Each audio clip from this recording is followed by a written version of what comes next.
Boa noite, igreja. Graça e paz. Você pode se colocar de pé, abrir a sua Bíblia comigo, no livro de Juízes, no capítulo 1.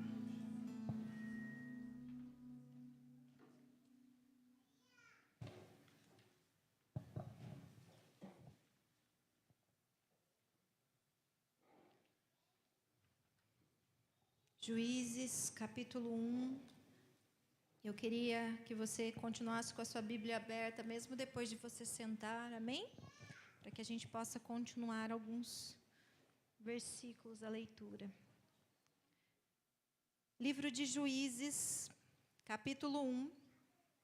A Bíblia diz que, depois que Josué morreu, o povo de Israel consultou a Deus, o Senhor. Qual de nossas tribos deverá subir primeiro para desterrar os cananeus restantes? Respondeu o Senhor: Judá subirá primeiro, e entregarei a terra nas suas mãos. Então os homens de Judá exortaram aos seus irmãos da tribo de Simeão: Sobe conosco ao território que nos foi designado por sorteio, lutaremos contra os cananeus. E nós também cooperaremos convosco na conquista das terras que lhe foram dadas. E os homens de Simeão foram com eles. Judá subiu, pois, e o Senhor entregou-lhe nas mãos os cananeus e os ferezeus, e mataram 10.000 homens em Bezeque. Amém? Lá no versículo 27, eu quero só pontuar com vocês algumas coisas. O versículo 27 vai dizer que Manassés, contudo, não conseguiu expulsar o povo de Bet-Seã. Embaixo vai dizer, tampouco as aldeias vizinhas. O 29 vai dizer que a tribo de Efraim não desterrou os cananeus que moravam na cidade. Versículo 30, a tribo de Zebulon expulsou os habitantes das cidades de Quitrom. E foram obrigados, entretanto, a trabalhar. E Naalol, estes, entretanto, foram obrigados a trabalhar e pagar impostos para eles, ou seja, continuou nas terras. Também Azer não desterrou que viviam em Aco e várias outras. 33, nem Naphtali desalojou os que habitavam em Bet-Semes.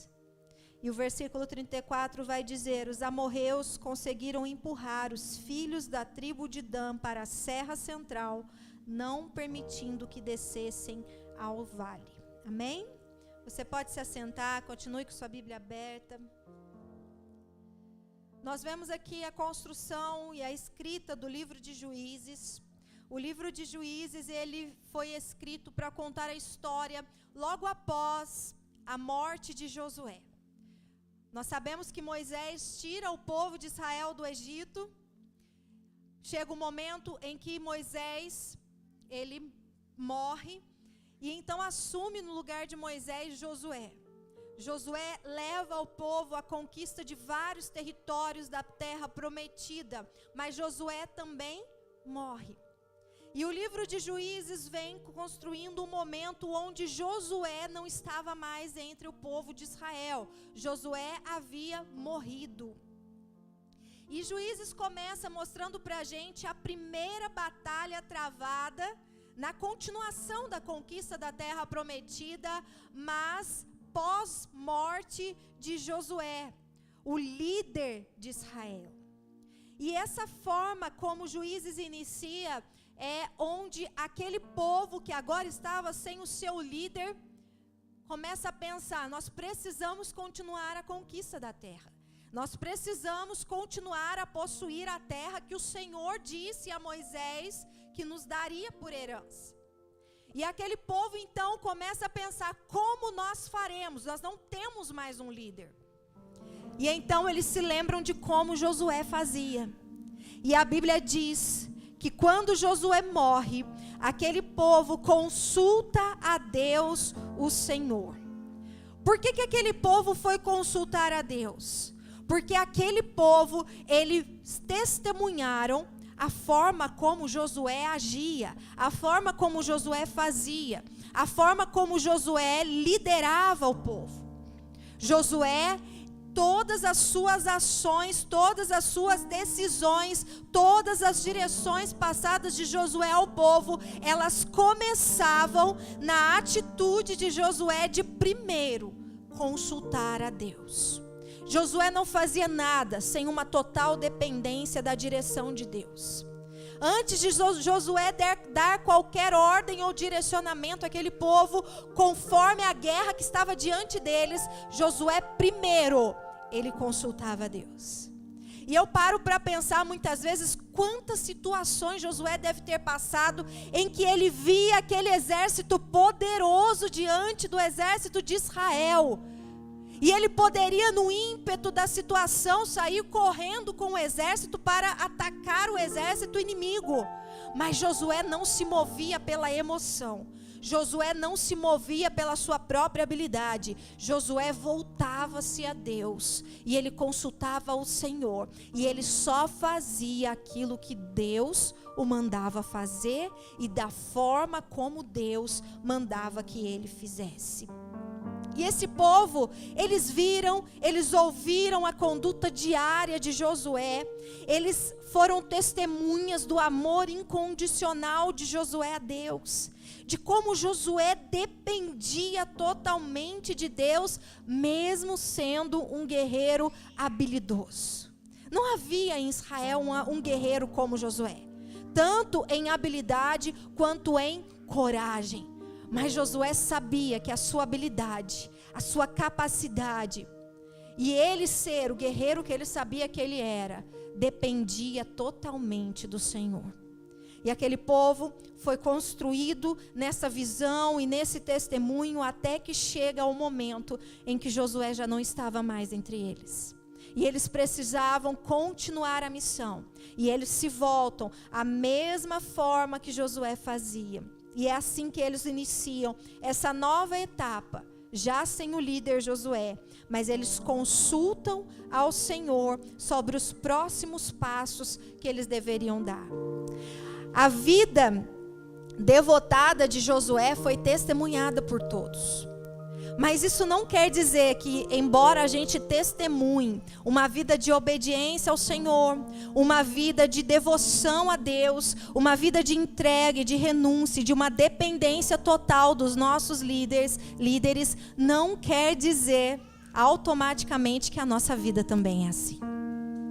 E esse povo, embora tivesse testemunhado as ações de Josué, este mesmo povo não tinha o mesmo coração que Josué tinha. Eles não tinham a mesma dependência, a mesma intimidade com o Senhor que Josué tinha. Ah, pastora, mas por que você diz isso? Nós vamos ver isso no que nós acabamos de ler. O início foi o correto. Vamos consultar ao Senhor. E eles consultaram e Deus deu a direção a eles. E eles caminharam naquela direção. Só que Josué, ele não simplesmente recebia uma direção e ia embora e depois ele fazia o que ele queria. Josué, ele estava diariamente diante do Senhor. Prova é que quando Moisés ainda era o líder do povo, e só Moisés poderia ir à tenda do encontro, se encontrar com o Senhor, Josué era o único que desafiava aquele ambiente e estava à porta da tenda. Enquanto todos assistiam de longe, Josué não se sustentava só em observar, ele se aproximava, arriscando a sua própria vida para provar daquilo que Moisés vivia. Só que quando Josué falava com o Senhor, a Bíblia não relata que algum menino, como Josué fazia, ia próximo à tenda do encontro, se encontrar com o Senhor também, como Josué fazia. Então isso nos mostra que, embora Josué tivesse essa vida prática, diária, de uma devoção, isso não fazia com que todos ali, embora o observassem, também estivessem nesta mesma condição. E a Bíblia vai trazendo para nós que aquilo que Deus prometeu, Deus cumpriu. Deus mandou o anjo à frente e aquele povo começa a conquistar território. Mas quando aquele povo começa a conquistar e não mais compreender e não mais conter aquela vida de intimidade que Josué tinha, eles começam a abrir algumas exceções. E eles começam talvez até duvidar do poder do que Deus havia falado. Porque Deus havia dito que ninguém os resistiria. Deus havia dito que eles conquistariam e exterminariam todo aquele povo.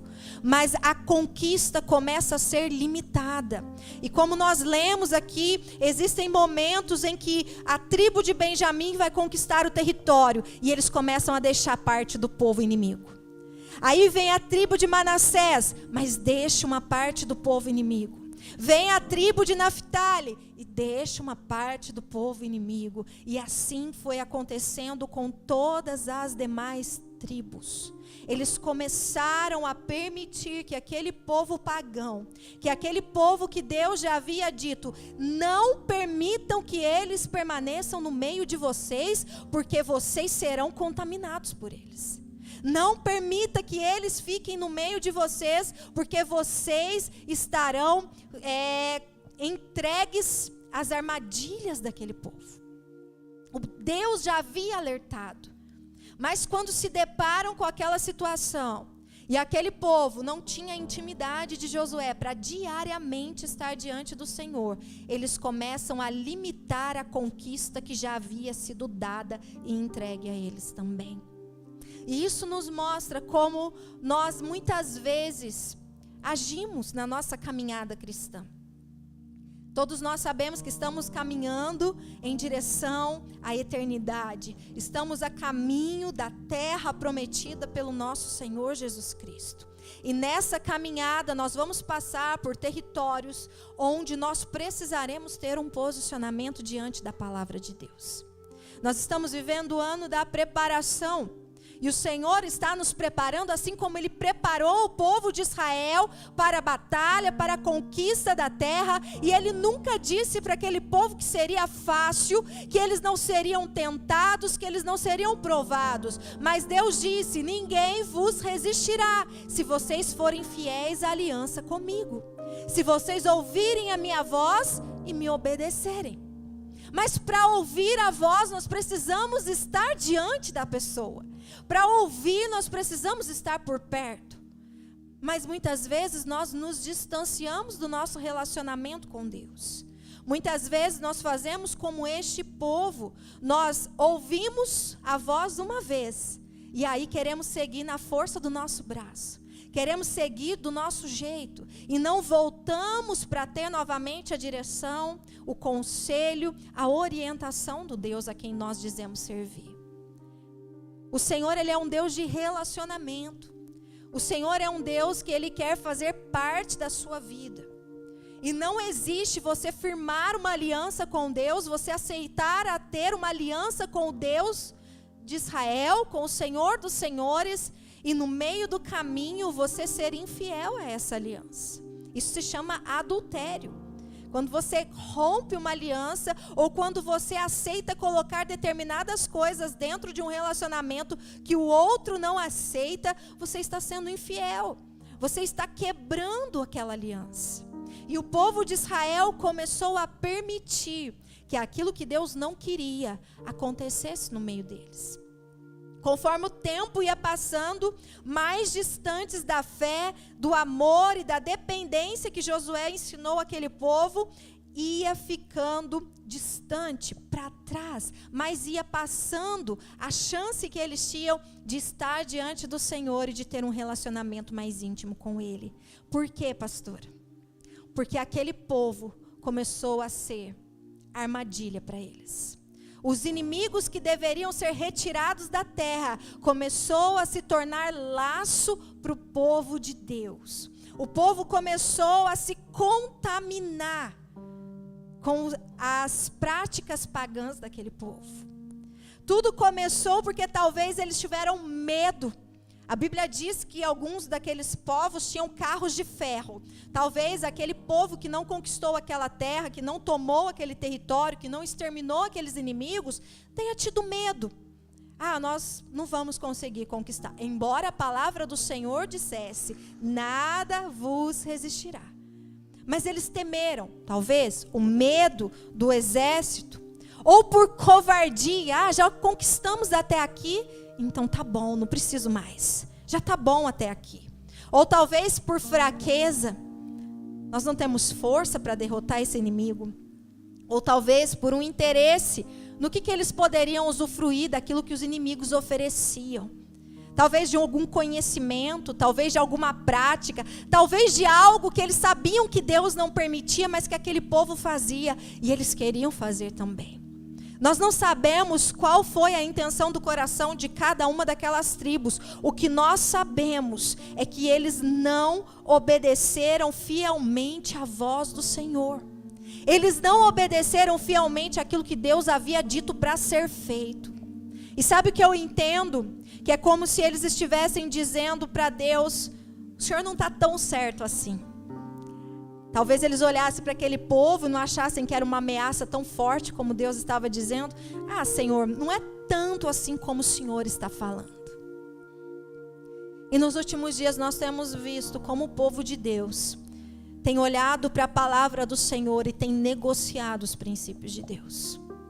Como um povo que foi separado para conquistar a terra, para fazer a diferença, para remir uma terra que havia sido corrompida, este mesmo povo começa a olhar para Deus e dizer: Senhor, não é tanto assim também.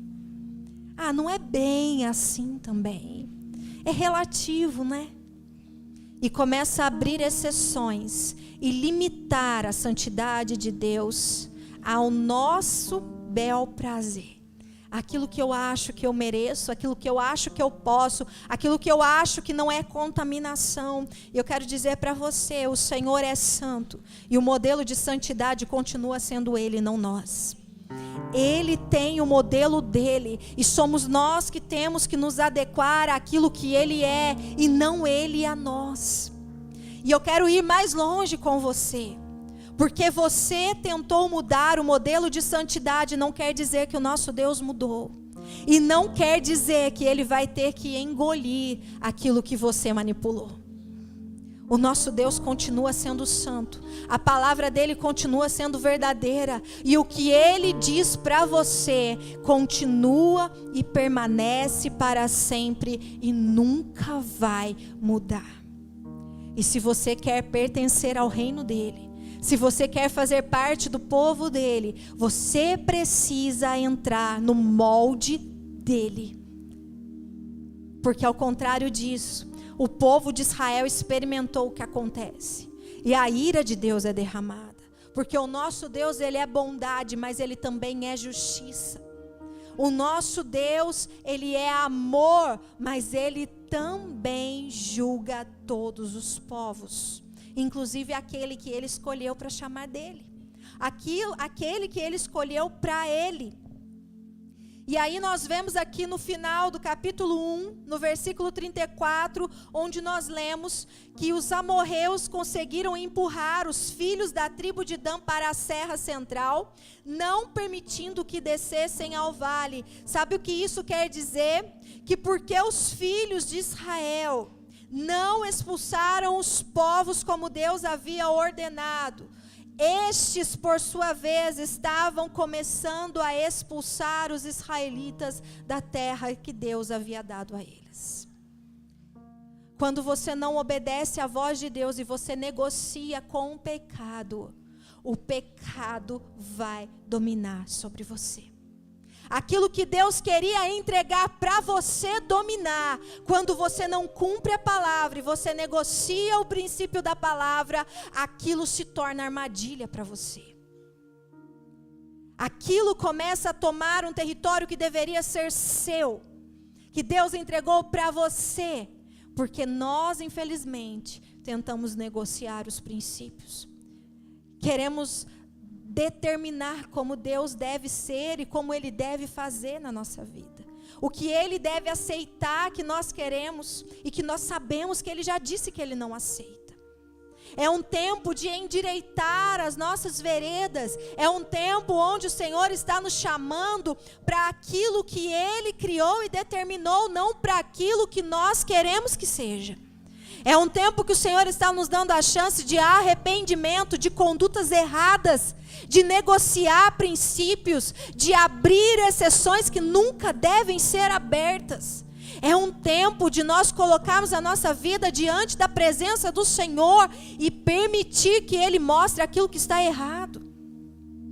O Senhor está nos chamando e nos preparando. E qual é a resposta que nós temos dado a Ele nesses dias? Como é que nós temos nos portado diante da convocação do céu para uma igreja que é a igreja dos últimos dias?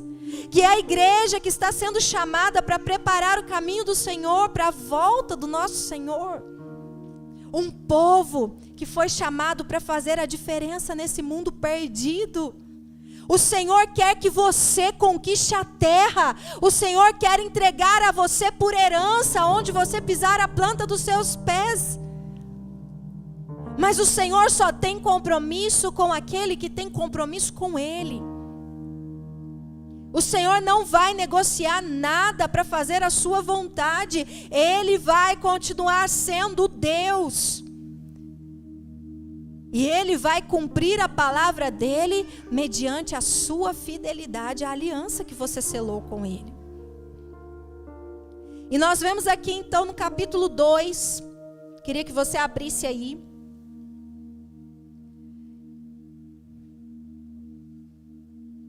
Capítulo 2 de Juízes, nós vamos ler alguns versículos.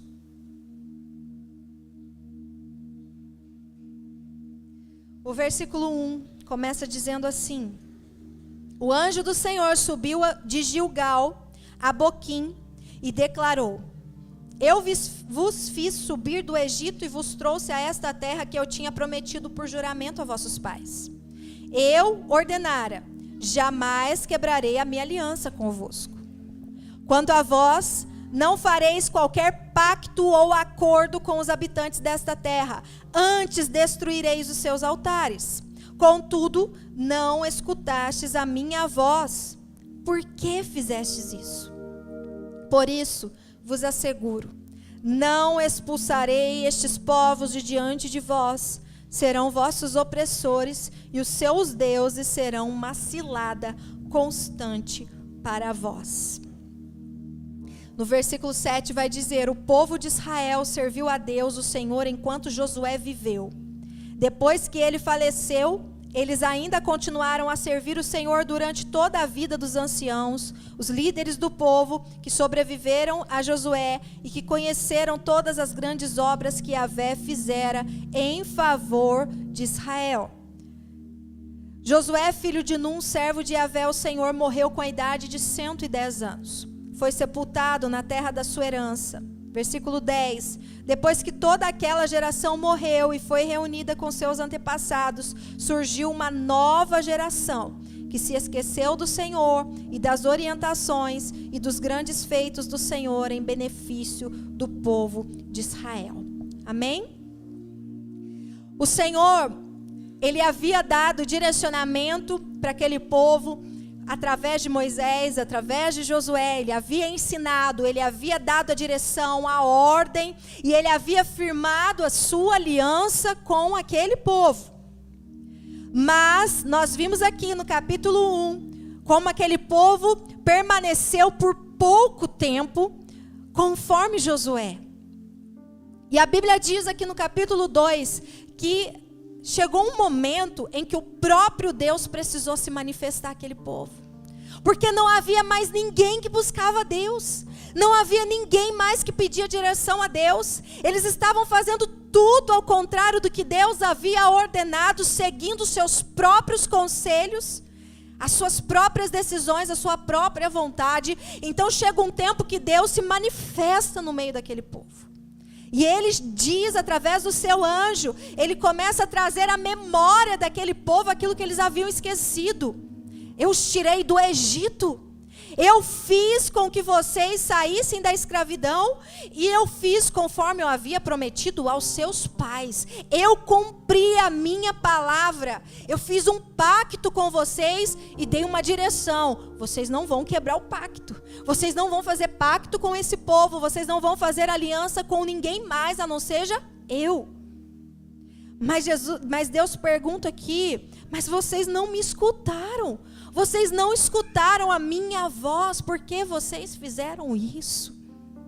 Deus estava aqui chamando a atenção daquele povo, porque Deus sabe que quando nós não respeitamos a aliança que nós firmamos com o Senhor, o mal tem legalidade na nossa vida. Nós atraímos o tropeço, a cilada, aquilo que é ruim para a nossa vida.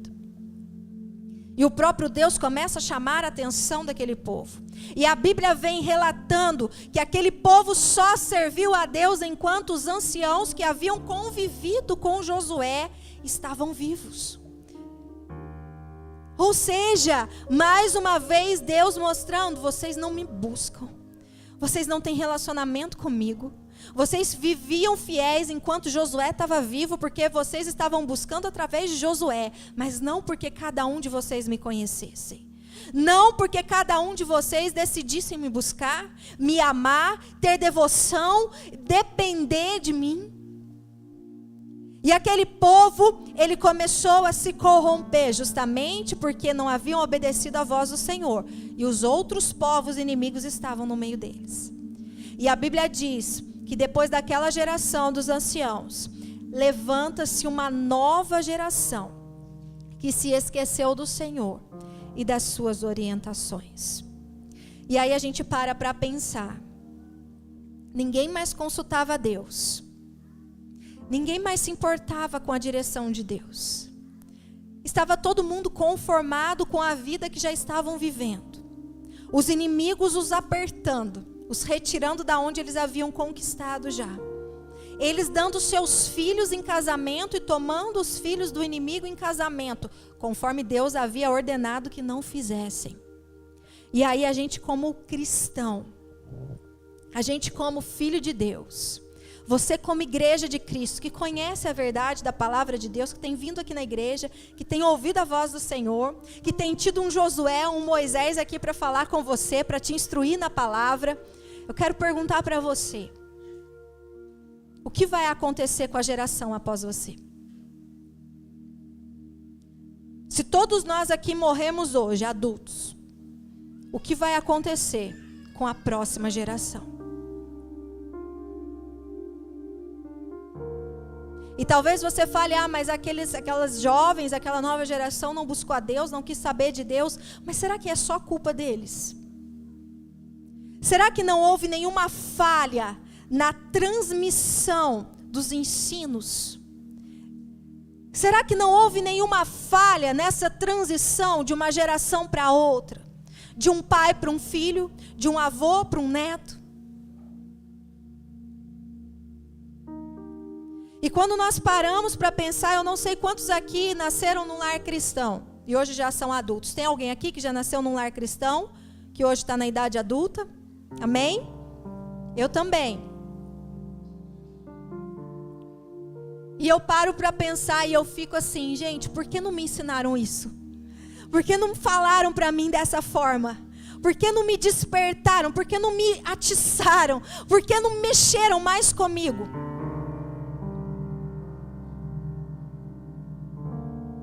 E talvez os nossos filhos estejam na nossa idade, vão perguntar: por que o meu pai não fez mais? Por que o meu pai não me ensinou mais? Por que o meu pai não me chamou mais? Como a bispa falou aqui no domingo, quando um filho está lá na cama e não quer vir para a igreja, você vai dizer: você vai comigo sim. Traz arrastado, mas traz, cumpra a sua missão, cumpra o seu papel. Como Paulo nos ensina, a carreira que nos foi proposta, nós estamos numa corrida, nós estamos a caminho de um prêmio, mas assim como todas as corridas que você vê aí de maratona, não existe um bastão a ser passado, existe um que está lá atrás correndo e um parado lá na frente e ele passa o bastão. O que a geração anterior fez? Eles conseguiram passar o bastão? Será que você está correndo e você vai entregar o bastão? Ou você vai simplesmente jogar o bastão e correr para o prêmio? O que você está deixando? Deus te chamou. Deus fez uma aliança com você. Deus te escolheu, Deus te prometeu uma terra, Deus te deu habilidade para conquistar. Ele te disse como você seria vencedor, como os outros povos não te resistirão. Ele disse para você que na terra haveria um povo inimigo, um povo cruel, maligno, perverso, mas que você conquistaria a terra. Mas sabe o que eu vejo aqui? Eu vejo um povo que ficou preocupado demais em conquistar a terra. Um povo que estava sempre pronto para usar a espada. Um povo que tinha sempre a habilidade. Que bom que eles tinham a habilidade, foi por isso que eles conquistaram. Mas a guerra nunca será mais importante do que o legado que você precisa deixar dentro dos guerreiros que você está formando. Você precisa ensinar o guerreiro a ouvir. Você precisa ensinar o batalhão de qual você toma conta a se assentar no QG e ouvir a direção do general. Não existe exército que vence batalha sem ouvir o general primeiro. Se você não ouve o general, o seu batalhão não vai ouvir o general também. Se você não dedica tempo em ver o plano de guerra, o plano de estratégia que está aqui, ó, na cabeça do general, não é na sua, é na cabeça do general. Se você não ouvir, se você não ver, se você não gastar tempo para ouvir e aprender, você vai sair para a guerra, você vai ser morto no meio da batalha e você vai fazer o teu batalhão morrer junto com você. A alegria da conquista não pode ser maior do que a sua dependência no general. E quem é o seu general? Quem é o seu general? Jesus. Nós precisamos pensar se nós estamos falhando com a geração que virá depois de nós. Nós precisamos ter a responsabilidade, sim, de conquistar para o reino do Senhor. Mas nós precisamos entender a responsabilidade de preparar a próxima geração que está vindo. De olhar nos olhos, de dedicar tempo, de ensiná-los aonde é a fonte que eles precisam buscar. Sabe por que essa geração se perdeu e se corrompeu? Porque aqueles que deveriam voltá-los à fonte estavam preocupados demais em continuar vivendo suas vidas, conquistando até onde achavam que dava para conquistar. Eles ensinaram aquela geração a ser covarde. Eles ensinaram algo, covardia para aquela geração. Porque se Josué estivesse ali no meio, o homem que falava com Deus, o homem que consultava Deus, o homem que amava Deus, o homem que amava a presença de Deus, Josué teria conquistado todas aquelas terras. Ele não teria se dobrado diante de nenhum daqueles inimigos. Porque ele tinha uma palavra. E todos os dias ele ia de volta à fonte. Todos os dias ele voltava ao general e ouvia do general o que o general queria. Não é simplesmente Deus dar para você uma missão e uma estratégia. É você ter o coração de Deus queimando dentro de você. O que Deus quer? O que Deus quer? Josué não simplesmente obedecia a uma ordem. Ele sentia o coração de Deus e ele lutava por aquilo que Deus queria. E é esse coração que aqueles anciãos deveriam ter. É esse coração que os anciãos deveriam passar a outra geração. E é esse coração que as futuras gerações deveriam passar. E eu quero te dizer algo. Aquilo que você já viveu em Deus, as próximas gerações vão viver ainda mais se você ensiná-los a buscar. Mas se você se preocupar só com você, você vai gerar a próxima geração uma geração de covardes, uma geração fraca, uma geração que nunca vai conseguir conquistar nada. Já era para nós estarmos muito longe, mas infelizmente houve uma falha, houve uma ruptura na transição de gerações.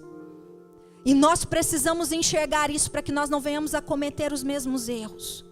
Nós não podemos nos acomodar naquilo que nós já conquistamos. Você ainda não morreu, você ainda tem força. Olha o exemplo de Caleb, com mais de 80 anos. Ele diz: eu ainda tenho a mesma força que eu tinha 40 anos atrás. Me dá a terra, eu vou conquistar e eu vou derrubar esse gigante. Mas nós estamos acomodando. Sabe por que nós acomodamos? Porque nós não ouvimos o general. O general nunca se acomoda. Ele nunca diz para você que acabou. Até o teu último suspiro, ele ainda vai te dar força para ser um conquistador. Mas você precisa ouvir dele. Porque se você não ouve ele, você ouve os inimigos que estão ao seu redor. E você começa a limitar, você começa a pôr limites no que Deus pode fazer através de você. Porque ao invés de ouvir o general, você ouve o povo que está no meio. Ao invés de ouvir a voz daquele que te entregou a terra prometida, e ele disse que já era sua, você vai começar a ouvir a voz do povo inimigo, e você vai se render. E daqui a pouco o inimigo está tomando o território que era para você dominar. E aquele povo se envolve com os deuses daqueles povos. E sabe o que mais chama a minha atenção? É que a Bíblia, lá em Gênesis, quando Deus fala com Abraão, deixa eu ver se eu anotei onde é. Gênesis 15.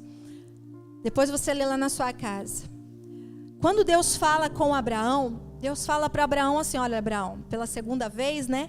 Ele fala assim: Abraão, a sua descendência vai ser escrava em uma terra estranha. Mas a quarta geração, eles vão sair de lá e eu vou entregar uma terra para eles. A promessa dessa terra já estava lá com Abraão. E ele diz: mas Abraão, eu não vou entregar a terra para você ainda, sabe por quê? Porque a iniquidade deles ainda não chegou no limite. Ou seja, Deus, ele tem uma taça e existe um limite para ele sempre olhar com misericórdia. E aquele povo era um povo perverso. Deus fala que eles eram um povo mau, perverso, um povo promíscuo, um povo abominável, um povo imoral, um povo idólatra. Era por isso que Deus daria essa terra, porque a maldade deles já estava saturando a terra. E Deus queria um povo santo para tomar aquela terra, para remir aquele território com a vida diária, uma vida santa daquele povo diante do Senhor. E aquele povo era os amorreus, o povo que estava empurrando os filhos da tribo de Dan para expulsá-los do território. Eram os jebuseus, que eles não expulsaram totalmente, eram todos aqueles povos lá que Deus fala para Abraão, que Deus fala para Moisés, e que o próprio povo que devia estar conquistando Jerusalém devia expulsar, e só foi ser conquistado Jerusalém com o rei Davi. Olha para vocês verem quantos anos passaram. E o povo de Deus estava sendo subjugado por inimigos que Deus já havia entregado nas mãos deles, inclusive na fala para Abraão. E Deus, ele fala para Abraão: olha, a maldade desse povo, a perversidade desse povo, a imoralidade desse povo vai chegar num limite, e vai ser o limite que eu vou entregar a terra para vocês exterminarem esse povo da face da terra, porque eles já me... E Deus avisa Abraão. E aqui, no versículo 13, no versículo 19 do capítulo 2, Deus fala de novo sobre esse povo. Mas o mais sério é aqui no versículo 13, quando Deus fala assim, para o povo: vocês deixaram a Yahvé e prestaram culto a Baal e a Astarote. Aquele povo estava sendo exterminado. Deus queria que eles fossem exterminados, porque por Baal e por Astarote, eles se perverteram. eles se tornaram maus, eles se tornaram imorais. Os deuses daquele povo foi que fez com que aquele povo se tornasse tão cruel, tão perverso, que eles mereciam o extermínio. E era esses mesmos deuses que estavam sendo servidos pelo povo de Deus que deveria conquistar a terra. E aí você para pensar, se aquele povo era perverso, cruel, imoral, idólatra, maligno, por conta de adorar a esses deuses falsos, que nós sabemos que são demônios, você imagina o que estava acontecendo com um povo separado por Deus para ser santo e para fazer a diferença naquela terra, para dominar sobre aquela terra, para remir o pecado daquela terra com uma vida santa. E aí você para pensar nos dias de hoje, na nossa vida, onde nós vivemos. Essa semana eu falava para o pastor Rodrigo, eu falei, amor, já está no limite, a gente já está saturado do que a gente está vendo nesse mundo, nessa terra, não está dando mais para suportar. Eu falei, se para a gente está assim, imagina para o Senhor. Eu não sei você, mas tem hora que dá vontade de falar, Jesus, me leva. Não dá para ver essas coisas, para suportar mais. Mas sabe o que está acontecendo? Muitos que dizem servir a Deus, muitos que assentam nessas cadeiras, se aliançam com o mundo, permitem as coisas do mundo, querem viver as coisas do mundo, aquilo que sabem que Deus abomina, aquilo que sabem que Deus não tem parte nisso, e começam a abrir as exceções. O território que deveria ter domínio sobre aquele espaço começa a limitar o poder de Deus e abrir exceções e permitir que as coisas mundanas comecem a entrar. E aquilo vem devagarzinho, e daqui a pouco é mais uma coisa, e daqui a pouco é outra coisa, e daqui a pouco está totalmente contaminado, porque deixou de ouvir a voz de Deus, porque começou a servir os deuses dessa terra, começou a se submeter àquilo que o mundo apresenta. Tiago 4,4 vai dizer que a amizade com o mundo é inimizade com Deus. Deus mostrou claramente para o povo de Israel: a amizade de vocês com o mundo se torna inimizade comigo. E o Senhor, Ele diz na palavra dEle, que porque eles fizeram isso, Ele não expulsaria os povos de diante deles, e eles seriam os seus opressores, e os seus deuses seriam uma cilada constante para eles. Você acha que isso é só para o povo de Israel? Você acha que se você tiver amizade com o mundo, essa palavra de Deus, Deus não aceitar mais olhar, Deus não aceitar mais estar, você acha que é só para o povo de Israel? O nosso Deus não mudou, Ele não muda, e o povo dele precisa entender isso.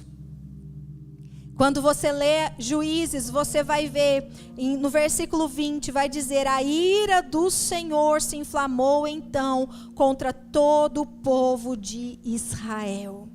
E ele declarou, considerando que este povo transgrediu a aliança que eu havia estabelecido aos seus antepassados e não escutou a minha voz, também eu não expulsarei mais de diante dos israelitas nenhuma das nações que Josué deixou ficar quando morreu, a fim de que por meio delas submeter Israel à prova, para ver se aprenderá a guardar o caminho de Yahvé e se andará nele como fizeram os seus antepassados.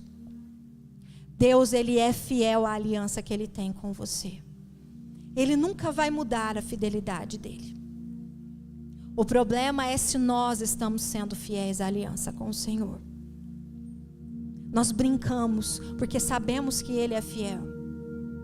Nós ficamos muitas vezes acomodados e até um pouquinho sem vergonhas, porque nós sabemos da misericórdia do Senhor que nos alcança todos os dias. Mas eu quero te dizer que haverá um momento em que o cálice do Senhor, ele vai transbordar. Vai haver um momento onde o Senhor vai precisar derramar a justiça dele sobre toda a terra. E onde nós estaremos? O que nós estaremos fazendo? Nós estaremos ainda desafiando a santidade de Deus. Nós estaremos ainda usufruindo da misericórdia do Senhor e achando que nunca o dia da ira do Senhor chegará. O Senhor está nos chamando ao arrependimento, e a Bíblia é muito clara quando ela diz que a ira do Senhor se inflamou contra Israel, e sim, houve castigo, eles foram entregues nas mãos dos inimigos, mas a Bíblia deixa muito clara, porque o Senhor permitiu isso. Ele permitiu para que houvesse tempo de arrependimento. Ele permite até nesse momento onde nós merecemos que Deus nos extermine. Ele gera situações, Ele permite situações para que nós possamos nos arrepender. E o que nós estamos fazendo com a bondade do Senhor? Até quando nós vamos brincar de sermos fiéis a Deus? Até quando nós vamos interpretar a Bíblia como nós queremos? Até quando nós vamos obedecer só uma parte? E aquilo que não nos convém, nós vamos agir como se não compreendêssemos. A aliança do Senhor, ela está aqui. E você que se diz filho de Deus, servo de Deus, é sua obrigação conhecer a palavra de Deus. É sua obrigação entender aquilo que Deus se agrada e o que Ele não se agrada. É muito fácil culpar Deus por tudo que deu errado na nossa vida. Mas Ele é supremo. Ele não tem pena de você. Ele tem misericórdia, mas pena Deus não tem pena. Não adianta você fazer beicinho, não adianta você fazer birra, não adianta você fazer ceninha para Deus ter pena de você. Ele não tem pena de ninguém. Ele não age mediante pena. Ele age pelo amor e Ele age pela justiça. E onde nós estamos em tudo isso? Onde Ele vai nos encontrar em tudo isso? Quando Deus olha para esta terra que Ele deu para mim e para você conquistarmos para o reino dEle, o que nós estamos fazendo com aquilo que nós deveríamos estar dominando? Era para você estar influenciando aonde você está. É para nós, filhos de Deus, tomarmos os ambientes, tomarmos o território pela presença de Deus na nossa vida. Ah, pastora, mas como que eu vou fazer? Eu não tenho boca, ninguém me dá a oportunidade. Pratique a palavra de Deus. Viva uma vida reta, santa, íntegra diante do Senhor, porque é a sua vida diante da palavra do Senhor que vai mostrar para todos que estão ao seu redor que eles estão errados. É a sua fidelidade, a aliança de Deus que vai gerar salvação nos ambientes onde você está. E é a sua fidelidade e santidade que vai te dar autoridade sobre os lugares onde você pisa. Talvez você não imagine, mas o Senhor tem te entregado territórios. E Ele tem te dado autoridade. Muitas vezes nós não percebemos, nós nem sabemos muitas vezes, mas só a sua presença naquele lugar já faz os demônios correrem. Porque você carrega a presença de Deus, mas só carrega a presença de Deus quem anda em santidade. Quem obedece os estatutos por amor. Quem decide ser fiel à aliança que o Senhor estabeleceu. Só tem autoridade aquele que carrega a presença de Deus. O que Deus realiza na sua vida é mediante a sua fidelidade e a sua aliança com Ele.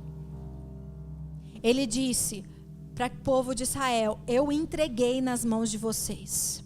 podem ir, porque vocês vão conquistar. Eles não precisavam parar no meio do caminho. Eles podiam ir contra os carros, os cavalos e os cavaleiros, que eles iriam prevalecer. Eles iriam conquistar aquele território, porque o Senhor já havia dado a palavra. E o Senhor, Ele é fiel para cumprir a sua palavra. O problema é quando eles deixaram de ouvir a voz de Deus. O problema foi quando algo chamou mais a atenção deles do que a presença de Deus. O problema foi quando algo foi mais atrativo para o coração deles do que permanecer fiel à aliança do Senhor. Não deixe nada ser mais atrativo para você do que a presença do Senhor. Não deixa nada ser mais atrativo para você do que o seu compromisso, do que a sua fidelidade com a aliança que Deus estabeleceu com você. Preste atenção nisso. Você nunca estabeleceu uma aliança com Deus. Ele estabeleceu uma aliança com você. E Ele te convidou para fazer parte desta aliança. Ou seja, a aliança nunca vai deixar de existir. O problema é se nós estamos na aliança ou não. O problema é onde nós estamos. O povo que não conhece o seu Deus, não ama o seu Deus. E, consequentemente, trairá o seu Deus. Aquele povo continuava dizendo que Deus era o Deus deles. Aquele povo continuava usufruindo dos benefícios de pertencer ao Deus de Israel. Mas aquele povo não conhecia Deus. Aquele povo não aprendeu a amar a Deus. E por consequência, eles traíram a Deus. Sabe como você vai ser fiel à aliança que o Senhor estabeleceu com você? Quando você conhecer a Deus. Quando você tiver relacionamento com Deus. E quando você amar a Deus de todo o seu coração. Você não consegue ser fiel no seu braço. Você não consegue ser fiel só porque você decidiu, eu vou ser fiel. Uma hora você vai falhar. Uma hora você vai falhar. Você precisa ser dependente de Deus. Até para ser fiel a Ele. Você precisa dizer para o Senhor, Senhor, me livra de mim mesmo. Senhor, me livra de pecar contra o Senhor. Senhor, não me deixa sair da Tua presença. Senhor, não me deixa negligenciar a Tua palavra. Senhor, me ajuda a ser fiel até o fim. Não adianta ser fiel da boca para fora. A fidelidade começa dentro de você. A fidelidade está dentro das tuas entranhas. A ponto de, se você cair, doer tanto dentro de você, e um arrependimento começar a ser gerado aqui dentro de você nunca mais querer sair da presença, de você nunca mais querer ferir o Senhor. Precisa doer dentro de você. E para encerrar, você pode ler toda a Bíblia. E às vezes você vai ficar até revoltado de como, se você amar ao Senhor, você vai ficar até revoltado. E você vai falar como que Israel feria o coração de Deus. Como que Israel conseguia se afastar tanto de Deus. Como que Israel quebrava tanto a aliança com Deus. Como Israel se submetia a esses deuses mentirosos, falsos, pagãos. E se contaminava com as coisas da terra. Cria até uma revolta dentro de nós. E aí eu te pergunto, mesmo Israel sendo infiel, por muitas e muitas vezes, Deus deixou de ser fiel com Israel? E sabe qual é a maior prova? É que mesmo Israel e todos nós merecendo, que Deus nos fulminasse, que Deus acabasse com a gente com um sopro, porque Ele é Deus. Deus decidiu enviar Jesus. Você já parou para pensar nisso? Nós somos infiéis. Nós ferimos o coração de Deus. Nós negamos Deus. Quantas vezes nós negamos o Senhor? Quantas vezes nós temos vergonha? Quantos já se envergonharam de falar que são cristãos? Quantos já se envergonharam de manter uma postura santa, porque os pagãos lá fora estavam te apresentando algo que atraía o seu coração?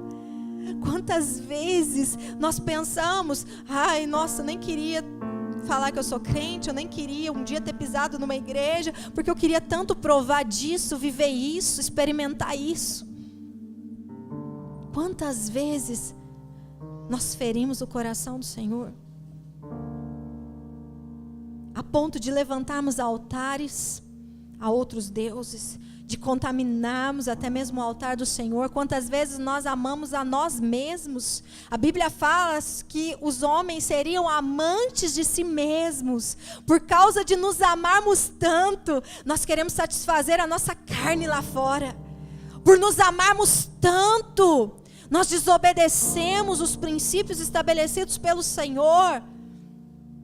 Por nos amarmos tanto, nós queremos ter razão, e nós ferimos os pequeninos do Senhor.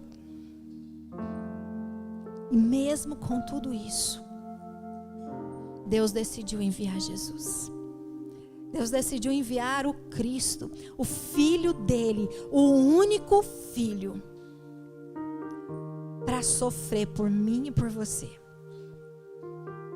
para pagar o preço que eu e você não éramos capazes de pagar, para passar por um sofrimento, por uma morte que eu e você deveríamos passar. Mesmo vendo tudo que Israel havia feito e que nós ainda faríamos, Deus decidiu ser fiel à aliança. Deus nunca foi infiel com você, Ele sempre foi fiel. E Ele entregou Jesus. E Jesus sofreu. E Jesus pagou o preço. E eu quero te perguntar hoje, por que Jesus pagou o preço? O que você está vivendo hoje reconhece o que Jesus fez por você? As suas práticas, as suas decisões, a sua forma de viver, as suas escolhas reconhecem o que Jesus fez por você? Se coloca de pé no seu lugar. Nós não temos mais tempo para perder, igreja. Você não pode a vida inteira ficar dependendo do Josué e de Moisés. Porque a hora que esses líderes forem embora, o que é que vai ser de você? Nós precisamos ser uma geração que busca a presença. Nós precisamos mudar o nosso posicionamento. Nós precisamos assumir a responsabilidade. Você não pode mais limitar o poder de Deus e a ordem de Deus a seu respeito. E será que nós conhecemos a direção que Deus nos deu, a ordem que Ele nos entregou? Será que nós temos ouvido a voz de Deus? Ou será que nós ouvimos até onde Josué nos passou e a hora que ele morreu a gente não escuta mais nada? A gente não busca mais. O que você está fazendo para as próximas gerações que virão? Como as próximas gerações serão? O que eles vão fazer com esse templo? O que eles vão fazer com a presença? O que eles serão? Você carrega a dupla responsabilidade de assumir um posicionamento diante do Senhor hoje, pela terra que o Senhor entregou nas suas mãos, mas também a responsabilidade de preparar a próxima geração para aquilo que o Senhor determinou que eles conquistarão. O que você fará hoje? Você vai sair daqui e amanhã você vai voltar às mesmas práticas? Ou você vai começar hoje a buscar a presença do Senhor, a ouvir a voz de Deus, a entender que você depende dEle e que você precisa deixar queimar no seu coração aquilo que queima no coração dEle.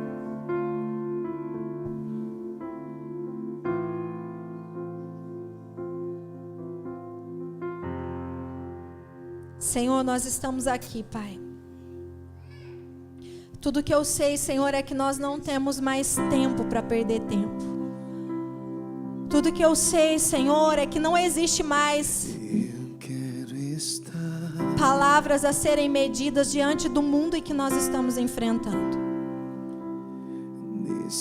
Existe um relógio no céu, existe um tempo. Pedro nos ensina que nós podemos apressar a tua volta. Senhor, nós não queremos mais ser uma geração que viveu a vida completamente distraídos. Nós precisamos entender a nossa responsabilidade. Nós precisamos entender que há muito mais em Ti para conquistar, Senhor. Por favor, Jesus, desperta o Teu povo. Desperta a Tua igreja, Pai. Não nos deixe alheios à situação, Senhor. Nos ensina a ouvir a Tua voz, nos ensina a buscar a Tua presença, nos ensina a assumir a nossa responsabilidade, não só dos benefícios da Tua presença, mas também daquilo que está no Teu coração, para que possa ser colocado dentro do nosso coração. Nós precisamos da Tua presença. Será que nessa noite você pode clamar e pedir a presença de uma forma como você nunca buscou? Senhor,